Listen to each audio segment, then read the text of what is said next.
Bismillahirrahmanirrahim. Welcome to lecture number 13 of CS401 Computer Architecture and Assembly Language Programming, which is subroutines.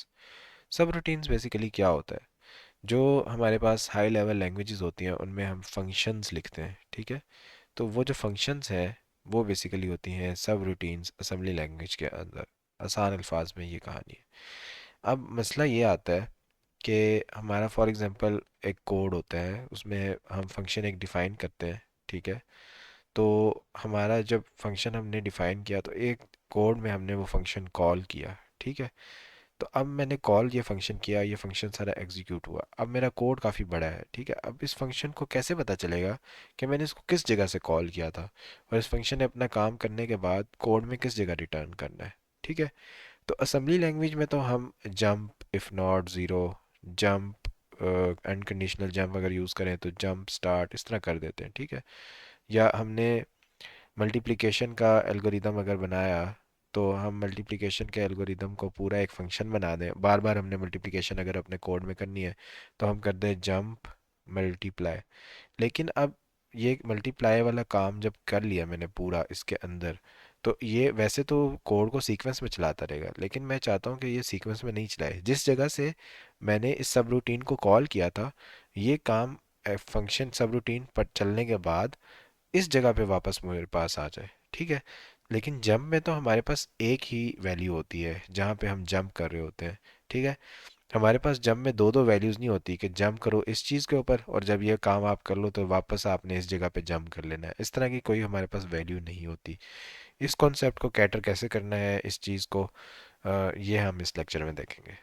तो अभी तक हमने accumulate कर लिए basic tools of assembly language, ठीक है? हमारी सबसे इम्पोर्टेंट इसमें कंडीशनल जंप इंस्ट्रक्शंस है, ठीक है? अब लास्ट दो चैप्टर में हमने कुछ एल्गोरिदम बनाया, सॉर्टिंग का एल्गोरिदम बनाया और मल्टीप्लिकेशन का एल्गोरिदम बनाया। मल्टीप्लिकेशन का एल्गोरिदम यूज़फुल है, इवन दो हमारे पास एक इंस्ट्रक्शन है एम यू एल को आप यूज़ करें मल्टीप्लिकेशन वैसे ही हो जाएगी। लेकिन एल्गोरिदम यूज़फुल है क्योंकि हम इसको 8 बिट और 16 बिट के ऑपरेंड्स पे यूज़ कर सकते हैं और एक्सटेंड भी कर सकते हैं जितने में चाहें। ये फिर हमारी मेमोरी लिमिट के ऊपर डिपेंड करता है कि हम इसको कितना एक्सटेंड कर सकते हैं। अब ये जो दोनों एल्गोरिदम्स हैं, ये किसी एक रीज़नेबल साइज़ के और कम्प्लेक्सिटी के कोड में काफ़ी दफ़ा यूज़ हो रहे होंगे, एक बार यूज़ नहीं हो रहे होंगे। तो एप्लीकेशन जो है उसको मल्टीप्लाई एक पॉइंट पे नहीं करना पड़ता, डिफरेंट नंबर पे करना पड़ सकता है। फॉर एग्जांपल एक एप्लीकेशन हमने बनाई, उसमें 100 टाइम्स मल्टीप्लिकेशन हो रही है। तो अब 100 टाइम्स हम अलग अलग ये पूरा लंबा लंबा कोड तो नहीं लिखेंगे ना। हम चाहते हैं हम एक ही बार ये कोड लिख दें, उसकी एक सब रूटीन बना दें यानी एक फंक्शन बना दें और बार बार उसको कॉल करते रहें, ठीक है? तो इसका यही स्ट्रेट फॉरवर्ड सोल्यूशन बनता है कि कोड लिख लें एक जगह के ऊपर एक लेबल के साथ, ठीक है? और फिर हम उसको जंप कर लें जब भी हमें चाहिए, ठीक है? लेकिन एक प्रॉब्लम आ जाती है कि जब हमने फॉर एग्जांपल सॉर्टिंग के लेवल पे जंप किया और हमने सॉर्ट कर लिया, अब प्रोसेसर को कैसे पता चलेगा कि किस जगह से वो सब रूटीन कॉल हुई थी, कहाँ उसने वापस जाना है? तो इमीडिएट आंसर तो उसका ये बनता है कि जंप बैक कर लो उस लेबल के ऊपर, ठीक है? लेकिन अब जो हमारा सॉर्टिंग वाला फंक्शन था उसके एंड पे हम जंप अगर लगाएं तो किस जगह पे लगाएं? हमें कैसे पता चलेगा कि वो किस जगह से भी कॉल हो रही है, ठीक है? फॉर एग्जांपल हमने तो बबल सॉर्ट के ऊपर जंप किया 100 प्लेसेस इन कोड। अब हम प्लेस के अंदर कोड के अंदर 100 पोजीशंस हैं, हमें किस पोजीशन पे वापस जाना है हमें तो नहीं पता चलेगा ना। जो सेकंड जंप होगी बबल सॉर्ट की, उसको वापस जाने के लिए वापसी लाइन पे जाने के लिए नहीं पता चलेगा कि वापस उसने कहाँ जाना है। ये फंक्शन कॉल हुआ, आगे उसने एक और फंक्शन को कॉल कर दिया। अब इसको तो नहीं पता चला ना कि यहाँ पे इसने जाना है, कैसे जाना है, ये इसके पास तो कोई इस वापसी का कोई रास्ता नहीं है, ठीक है? तो हमारे पास क्या होता है बेसिकली, इंस्ट्रक्शंस एक दूसरे से जुड़ी हुई हैं, ठीक है? एक स्ट्रिंग की तरह, एक धागे की तरह। अब ये धागा एक सीक्वेंस में चलता जा रहा है, ये खुलता, इसकी एक रील है उस पर यह धागा चल रहा है और चलता जा रहा है एक रील के अंदर, ठीक है? जब हमने जंप लगाई ना तो परमानेंटली हम ऑफ ट्रैक हो गए, उस धागे से हट गए, उस लड़ी से हम हट गए। कंडीशनल जंप क्या करती है कि किसी एक डायरेक्शन में निकल जाती है, राइट जाना है या लेफ्ट जाना है, और वापस आने का उसका कोई रास्ता नहीं होता, उसको नहीं पता वापसी का क्या रास्ता है। हाँ, लेकिन असल ज़िंदगी में क्या होता है, जब हम राइट लेफ्ट रोड पे निकलते हैं तो राउंड अबाउट्स भी होते हैं। राउंड अबाउट लेके यू टर्न लेके हम वापस अपनी जगह पे आ सकते हैं। तो ये जो कॉन्सेप्ट होता है इसको कहते हैं टेम्परेरी डाइवर्जन, ठीक है? और जो पहले वाली डाइवर्जन थी उसको बोलते हैं परमानेंट डाइवर्जन, ठीक है?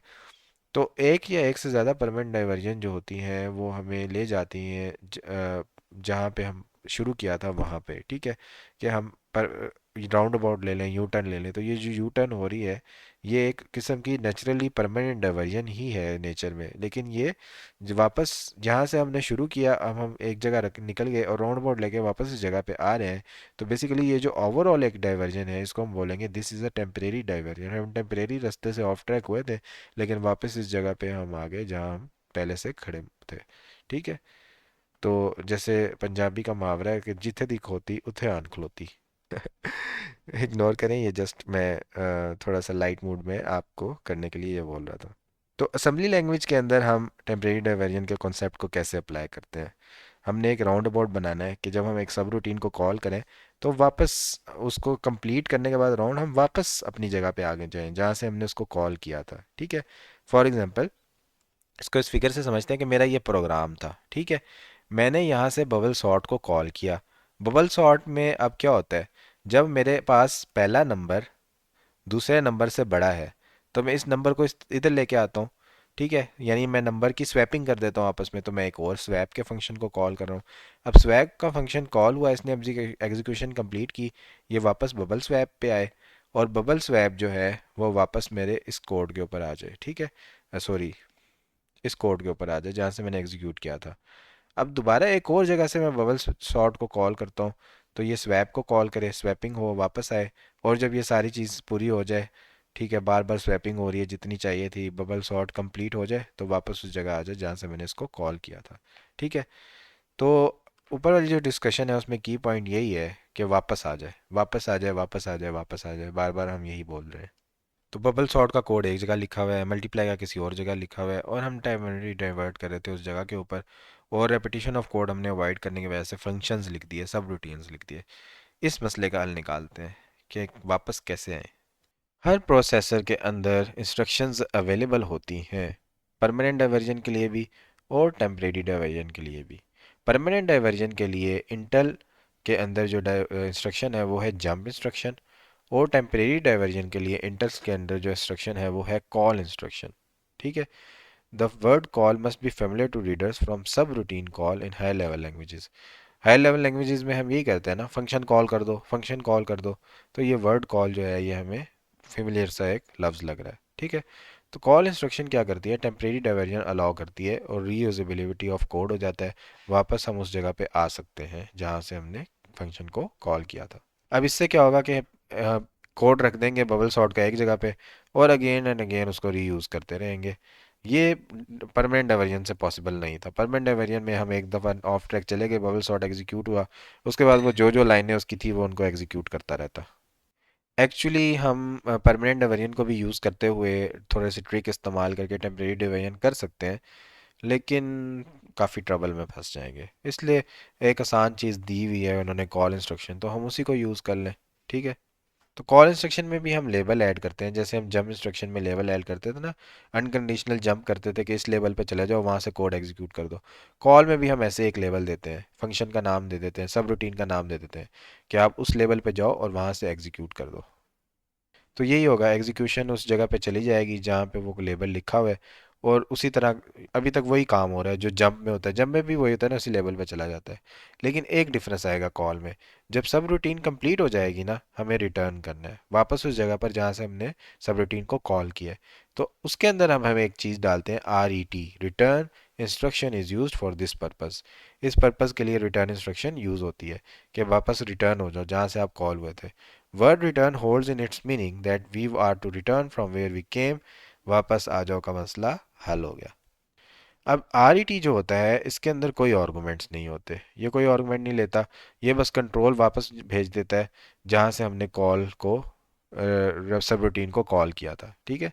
एक्चुअल टेक्निकल प्रोसेस है, ये बाद में डिस्कस किया जाएगा जब हम स्टैक डिस्कस करेंगे कि असल में ये कहानी कैसे हो रही है, रिटर्न को कैसे पता चल रहा है कि मैंने किस जगह वापस जाना है।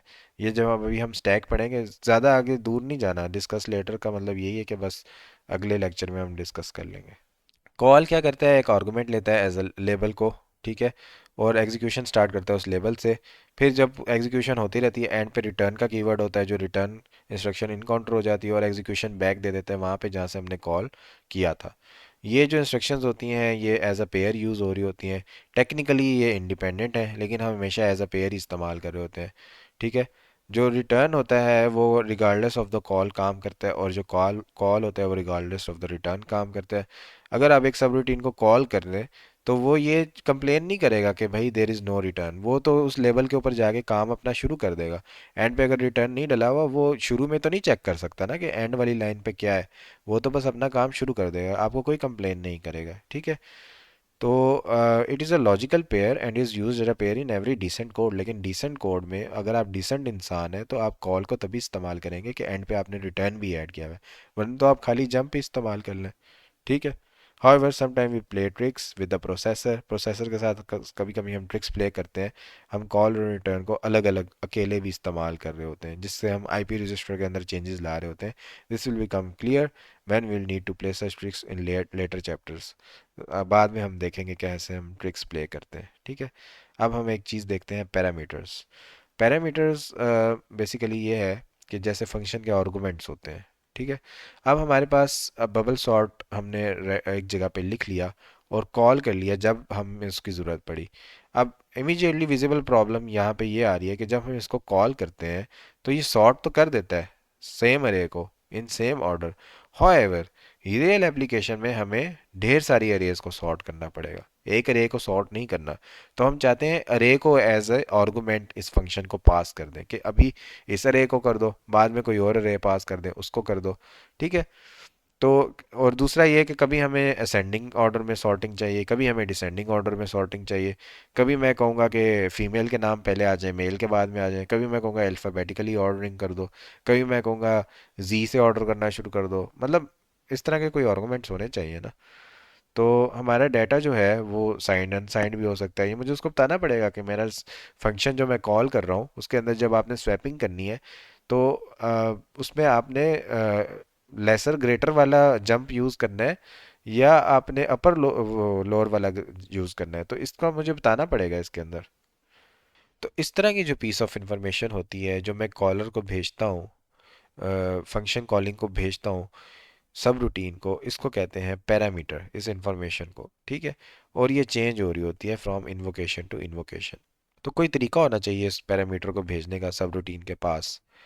तो रिवाइज करते हैं सब रूटीन को, टेम्परेरी फ्लो ब्रेकेज मैकेनिज्म को। The most straightforward way is to use register. Registers use कर लें। ठीक है।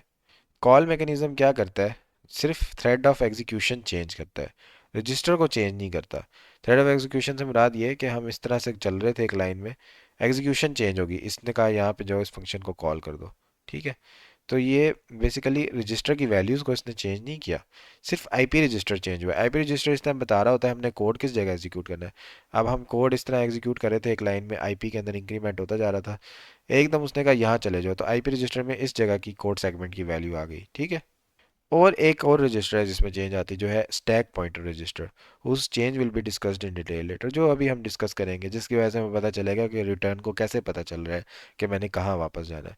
जो बाकी रजिस्टर हैं उनके अंदर आप पैरामीटर सब रूटीन के लिए होल्ड कर सकते हैं। तो पैरामीटर कैसे सब रूटीन को भेजना है, ये हमें पता चल गया कि हम रजिस्टर्स के अंदर स्टोर करके उन रजिस्टर्स को फिर सब रूटीन के अंदर फर्दर यूज़ कर सकते हैं। ठीक है। तो अब फर्दर आप देखेंगे कि इसमें एक इशू भी आएगा कि फॉर एग्जांपल मैंने रजिस्टर के अंदर कुछ डाटा स्टोर किया, सब रूटीन के अंदर मैं उन रजिस्टर्स को यूज़ कर रहा हूँ, तो सब रूटीन तो उन रजिस्टर के वैल्यूज़ को चेंज कर देंगी। इस चीज़ से हम कैसे बचें, ये मसला आएगा, इससे हम बचेंगे। फिर ये हम नेक्स्ट लेक्चर्स में देखेंगे कि इससे कैसे बच सकते हैं। अब हम सब रूटीन लिख के देख लेते हैं, बहुत बातें होंगी, बहुत थ्योरी हो गई। ठीक है। फर्स्ट सब रूटीन हमारी ये है कि बबल सॉर्ट कोड को हमने ऐसे बनाना है कि एक सब रूटीन के तौर पे ये काम करे। जब मैं बोलूँ बबल सॉर्ट तो पूरा कोड मेरा बबल सॉर्ट कर चल जाए। ठीक है। और हम इसके अंदर कॉल इंस्ट्रक्शन यूज़ करेंगे जो कॉल करेगा सब रूटीन के अंदर, और इस फंक्शन के एंड पे आर ई टी लिख देंगे जो हमें उस जगह पे ले जाएगा जहाँ से हमने सब रूटीन को कॉल किया। ठीक है। अब ये हमारा कोड है। इसके अंदर हमारे पास क्या है, जंप स्टार्ट। जंप स्टार्ट हम लिखते हैं शुरू में, अनकंडीशनल जंप है, ये कहता है भाई आप स्टार्ट पे चले जाओ। ठीक है। स्टार्ट हमारा है यहाँ पे, ये यहाँ पे डायरेक्ट आ जाएगा। इससे ऊपर वाली जो भी लाइनें हैं इनको ये एग्जीक्यूट नहीं करेगा क्योंकि ये हमारा डाटा है, हम इसको एग्जीक्यूट नहीं करना चाहते। और ये हमारे फंक्शन डिफाइन हुए हुए हैं अभी। फंक्शन डेफिनेशन है, कॉलिंग का डिफरेंस है, अभी हम सिर्फ डिफाइन करें, इनको चला नहीं रहे। ठीक है। तो अभी हम क्या करेंगे कि स्टार्ट पे आए, ठीक है। स्टार्ट पे आए तो हमने क्या किया, बी एक्स बेस रजिस्टर के अंदर अपना डाटा मूव कर दिया, ठीक है। डाटा हम डिक्लेयर कर रहे हैं यहाँ पे, ठीक है। डाटा जब हम मूव करेंगे तो पहली वैल्यू जो हमारी है वो बी एक्स रजिस्टर के अंदर चली जाएगी। अब हम क्या करें, सी एक्स रजिस्टर के अंदर नंबर ऑफ वैल्यूज एंटर कर दें। काउंटर रजिस्टर होता है, हमारी वैल्यूज, नंबर ऑफ वैल्यूज कितनी है, 1 2 3 4 5 6 7 8 9 10, 10 वैल्यूज हैं। सी एक्स रजिस्टर के अंदर हम एंटर कर दें 10। अब बबल सॉर्ट को कॉल करें। बबल सॉर्ट को कॉल कर रहे हैं हम, तो हमारी जिम्मेदारी है, अब जब हम जंप नहीं कर रहे, अब हम कॉल करें, हमारी जिम्मेदारी है कि अब हम बबल सॉर्ट के एंड के ऊपर हमने रिटर्न लिखना है, ठीक है, ताकि हम इस जगह पे वापस आ जाए अपना काम करके। अब देखते हैं बबल सॉर्ट में क्या हो रहा है। वो वही है जो हम पहले लेक्चर्स में पढ़ चुके हैं, ठीक है। अब एक काउंट आप कम कर दो, ठीक है, डिक्रीज कर दो, 10 था अब 9 कर दो इसको। शिफ्ट लेफ्ट कर दो बाय 1, ठीक है। शिफ्ट लेफ्ट इसलिए कर रहे हैं कि अभी हमारे पास यहाँ पे वर्ड्स यूज़ हो रहे हैं, बाइट्स यूज़ नहीं हो रही, ठीक है। तो हर जो हर वर्ड है ना वो दो दो जगह घेर रहा है, ठीक है। तो इस वजह से हमें यहाँ पे 18 करना होगा, ठीक है। वरना अगर हमारे पास ये हर नंबर एक एक जगह घेर रहा होता है तो हमें ये 2 से मल्टीप्लाई करने की ज़रूरत नहीं थी। शिफ्ट लेफ्ट करते हैं ना, बेसिकली 2 से मल्टीप्लाई करते हैं। अब हमारा मेन लूप आ गया, ठीक है। इंडेक्स रजिस्टर है एस आई, इसके अंदर ज़ीरो ऐड कर दिया क्योंकि पहला जो इंडेक्स है वो ज़ीरो है, ठीक है। अब हमने क्या करना है, स्वैप के अंदर ज़ीरो डाल देना है, यानी हमारा जो स्वैप फ्लैग है ना बेसिकली उसको ज़ीरो सेट कर देना है कि अभी तक हमारी कोई स्वैपिंग नहीं हुई। अब आए इनर लूप के अंदर। इनर लूप के अंदर आके हम करेंगे ए एक्स रजिस्टर के अंदर B X plus S I. B X में इस टाइम है कौन सी वैल्यू, पहली वैल्यू डाटा की। एस आई क्या है, ज़ीरो, तो यहाँ पे हमारे पास आ जाएगा 60। अब एक कंपेयर करें ए एक्स में आ गया 60, 60 को कंपेयर करें B X plus S I plus two, यानी data plus zero plus two. तो दो स्टेप हम जंप करेंगे आगे, तो ये यहाँ पे आ जाएगा 55 के ऊपर, ठीक है। तो अब हम क्या कर रहे हैं यहाँ पे, बेसिकली 60 के साथ कंपेयर कर रहे हैं 55 को, ठीक हो गया। अब जंप इफ बिलो और इक्वल नो स्वैप, अगर ये बिलो या इक्वल है पहला नंबर, ठीक है। बिलो एंड इक्वल से मुराद ये कि ये या तो इससे छोटा है या फिर इक्वल है, तो फिर स्वैपिंग की ज़रूरत नहीं है, फिर ये ऑलरेडी सॉर्टेड ऑर्डर में। जैसे मेरे पास 2 आ गया फिर 5 आ गया, तो 2 5 से छोटा है और ये पहले इससे बड़ा है, तो ऑलरेडी मुझे स्वैपिंग की अब ज़रूरत नहीं है। हाँ, अगर 5 पहले है 2 बाद में, अब मुझे स्वैप करना है, 2 को मुझे पीछे लेके आना है, ठीक है। तो ये बेसिकली यहाँ पे हम कर रहे हैं। अगर तो अब देखें कि हमारा 60 जो है वो ना बिलो है यानी ना छोटा है, ना इक्वल है इसके 55 के, इसका मतलब मुझे अब स्वैपिंग करनी पड़ेगी। तो ये नो स्वैप पे जंप नहीं करेगा, ठीक है। नो स्वैप यहाँ लिखा हुआ है ना, ये नो स्वैप पे जंप नहीं करेगा बल्कि ये एग्जीक्यूट करेगा मूव को। ये अब क्या करेगा, अब हमने क्या करना है, 60 की जगह 55 लाना है, 55 की जगह 60 लाना है। डेस्टिनेशन रजिस्टर के अंदर हम डाल दें 55 की वैल्यू, 55 आ गया डीएक्स के अंदर, ठीक हो गया। अब क्या करें, B X plus S I, जहाँ पे 60 पड़ा हुआ था वहाँ पे डी एक्स डाल दें, तो वहाँ पे आ जाएगा 55। अब क्या करें, ए एक्स रजिस्टर के अंदर हम ऑलरेडी ऊपर यहाँ पर 60 डाल चुके हैं, ठीक है। तो हम क्या करें, जो हमारे पास 55 की जगह थी ये वाली, इसके अंदर अब आप 60 मूव कर दो, यहाँ पे आ जाएगा 60, ठीक है। और स्वैप फ्लैग को सेट कर दो 1 के भाई हम स्वैपिंग कर चुके हैं। स्वैप फ्लैग आप इसलिए सेट करते हैं कि आप कहते हैं कि भाई अब एक बार स्वैपिंग होगी है, इसका मतलब हमने एक बार कल्प्रिट अपना पकड़ लिया, चोर पकड़ा गया। अब आप क्या करो, दोबारा से शुरू से पूरी अरे को चेक करो, दोबारा से सॉर्टिंग उसकी हुई हुई है या नहीं हुई हुई। अगर स्वैप फ्लैग आपका सेट नहीं होता ना किसी एक आइट्रेशन के अंदर, तो इसका मतलब है आपकी अरे पूरी सॉर्टेड है, ठीक है। अच्छा, अब नो स्वैप का मतलब ये है कि आप स्वैपिंग नहीं करो, ठीक है। और अगर ये स्वैपिंग हो भी जाए ना फिर भी हम नो स्वैप पे तो लाजमी आएंगे ही आएंगे, क्योंकि ये स्टेप तो हमने करनी है कि आइट्रेशन करनी है। ऐसा रजिस्टर के अंदर हमने 2 ऐड कर देना है, पहले वो ज़ीरो था, अब +2 करेंगे तो ये 2 हो जाएगा। फिर उसके बाद हमने क्या करना है, कंपेयर करना है एस आई को सी एक्स के साथ, ठीक है। क्या एस आई 18 के बराबर तो नहीं हो गया। जब 18 के बराबर ये होता है ना, इसका मतलब ये है कि हम लास्ट वैल्यू पे पहुंच गए, अब आपने फर्दर आगे नहीं जाना। अगर ये 18 के बराबर होगा तो ये इक्वल होगा और ये इनर लूप पे नहीं जाएगा, हमारा कोड यहाँ पे आएगा और कंपेयर करेगा स्वैप फ्लैग सेट है या नहीं। अगर ये 18 के बराबर हो गया, यानी हर एक हम एंड पे पहुंच गए, तो ये चीज़ नहीं एग्जीक्यूट हुई, ये एग्जीक्यूट हुई। स्वैप फ्लैग भी हमारा अगर सेट ना हुआ, ठीक है, अ, यानी हमारी ये 1 के बराबर है कंपेयर, और ज़ीरो हम अगर करें तो जंप इक्वल मेन लूप, तो ये मेन लूप में जाएगा। ठीक है, जब ये सारी चीज़ें हो गई कि फॉर एग्जांपल हमारा स्वैप फ्लैग सेट नहीं था, ये आ गया हमारा 0 के बराबर और ये आ गया 1 के बराबर, ठीक है, तो ये जंप इक्वल नहीं होगा। अब ये इक्वल नहीं है ना, ये 0 है ये 1 है, तो ये मेन लूप में नहीं जाएगा और हमारा कोड यहाँ एंड हो जाएगा। अब एंड पे हम रिटर्न कर देंगे उस जगह पे जहाँ पे हमारा कॉल था, यहाँ पे हम वापस आ जाएंगे और प्रोग्राम टर्मिनेट हो जाएगा। अब यहाँ रिटर्न कैसे कर रहे हैं, किस तरह इसको पता चल रहा है कहाँ से कॉल हुआ था, ये हम आगे नेक्स्ट लेक्चर में डिस्कस करेंगे। ठीक है, तो इसके बाद ये सारी एक्सप्लेनेशन जो मैं पहले बता चुका हूँ वो लिखी हुई है। अब सेम कोड है हमारे पास, लेकिन हम दो अरेज पे इसको एग्जीक्यूट करते हैं क्योंकि अब हमने इसकी सब रूटीन बना दी है। तो एक हम ले लेते हैं डाटा के नाम से, एक डाटा टू के नाम से ले लेते हैं। ठीक है, और डाटा में हमारे पास 10 वैल्यूज़ हैं, डाटा टू में हमारे पास ज़्यादा वैल्यूज़ हैं। ठीक है, और स्वैप में हमने इस टाइम ज़ीरो सेट कर दिया। बबल सॉर्ट की सब रूटीन वैसे ही है, काउंटर डिक्लाइन होता है, डिक्रीज होता है, शिफ्ट लेफ्ट करते हैं ताकि बाइट्स के से वर्ड में कन्वर्ट हो जाए हमारा साइज़। टू टू के स्टेप में हम जंप कर रहे हैं क्योंकि, और मेन लूप हमारा यही कर रहा है, इंडेक्स चेंज कर रहा है, ज़ीरो इंडेक्स सेट कर रहा है और फ्लैग को सेट कर रहा है ज़ीरो हर बार जब भी नया एग्जीक्यूट होता है। इनर लूप में क्या हो रहा है, चेकिंग हो रही है कि बिलो और इक्वल है तो नो स्वैप कर दो, अगर नहीं है तो फिर स्वैपिंग करो, जो कि स्वैपिंग यहाँ पे हो रही है, और फिर नो स्वैप पे आएगा वही करेगा ऐड सारी चीज़ें। ठीक है, और यहाँ पे ये कंपेयर करेगा, अगर स्वैप फ्लैग सेट हो गया तो दोबारा से मेन लूप में चले जाओ, अगर नहीं हुआ तो फिर आप बस रिटर्न कर दो। ठीक है, मेन कोड हमारा यहाँ पे स्टार्ट के अंदर है कि हम क्या करें, move B X data, data move करें।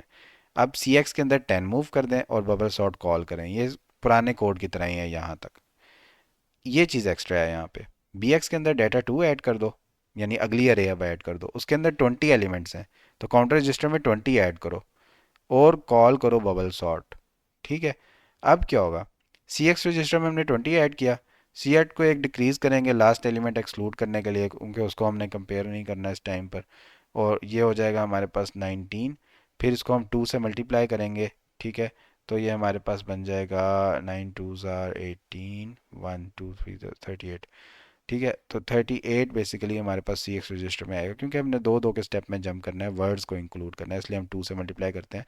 2 से मल्टीप्लाई कैसे करते हैं कि हम सी एक्स रजिस्टर को लेफ़्ट शिफ्ट कर देते हैं, ये 2 से मल्टीप्लाई हो जाता है। और लास्ट लास्ट एलिमेंट हमने कंपेयर नहीं करना, इसलिए हम एक पहले माइनस कर रहे थे उसमें। ठीक है, और यहाँ पे हमारा बबल सॉर्ट कॉल होगा जो कि क्या करेगा एंड पे, जैसे ही हमारा एस आई रजिस्टर है जो इंडेक्स रजिस्टर है वो इस इंडेक्स के ऊपर पहुंच जाएगा और सी एक्स और एस आई बराबर हो जाएंगे, तो हमारा कोड जो है वो एंड हो जाएगा और हम यहाँ पे पहुंच जाएंगे, रिटर्न हो जाएगा पहले और फिर यहाँ पे वापस आएंगे जहाँ कॉल हुआ था और टर्मिनेट हो जाएगा प्रोग्राम। ठीक हो गया, ये इसकी सारी एक्सप्लेनेशन है नीचे, जो मैं वैसे बता चुका हूँ, बल्कि इससे ज़्यादा डिटेल में बता चुका हूँ। यहाँ पे हमारा लेक्चर एंड होता है। Thank you so much everyone for watching and joining.